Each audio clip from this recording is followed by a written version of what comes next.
హాజరైన కర్నూలు జిల్లా అధ్యక్షులు సోదరులు యశుమోహన్ రెడ్డి గారు, అలాగే రాష్ట్ర మహిళా అధ్యక్షురాలు విజయమనోహరి గారికి, అలాగే కర్నూలు నగర అధ్యక్షులు అహ్మద్ అలీ ఖాన్ గారికి, వేదిక అలంకరించిన నాయకులకు, అలాగే కార్పొరేటర్లకు, మన వైఎస్ఆర్ కుటుంబ సభ్యులకు అందరికీ నా నమస్కారాలు.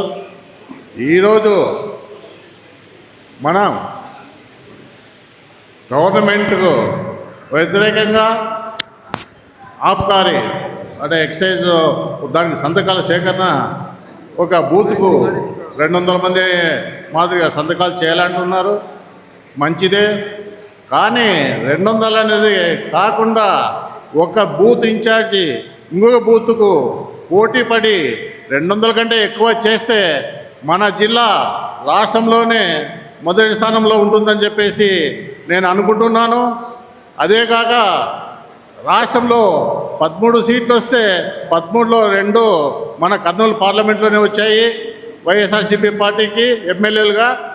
కాబట్టి మనము మన కార్యకర్తలు మన సొంత విషయం అనుకొని ఈ సంతకాలు సేకరణ చేసి ప్రజలకు గవర్నమెంట్ మీద ఉండే వ్యతిరేకతను వివరించి మంచిగా చేసి మన కర్నూలు నగరాన్ని మొదటి స్థానంలో ఈ సంతకాల సేకరణలో పెట్టాలని చెప్పేసి ఆశిస్తున్నాం.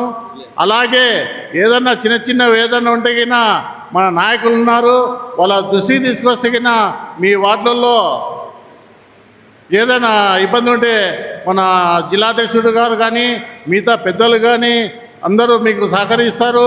అలాగే అన్ని విధాలుగా మేమంతా మీకు తోడుకుంటామని చెప్పేసి ఈ సంతకాల కార్యక్రమం విజయవంతం చేయాల్సిందిగా కోరుకుంటున్నాను. ఇంకా మాట్లాడే వాళ్ళు చాలామంది ఉన్నారు కాబట్టి సమయం ఎక్కువ తీసుకోకుండా కృతజ్ఞత తెలుపుకుంటూ జై జగన్, జై వైఎస్ఆర్. ధన్యవాదాలు స్వామి. మరి ఇప్పుడు 49వ వార్డు కార్పొరేటర్ కృష్ణ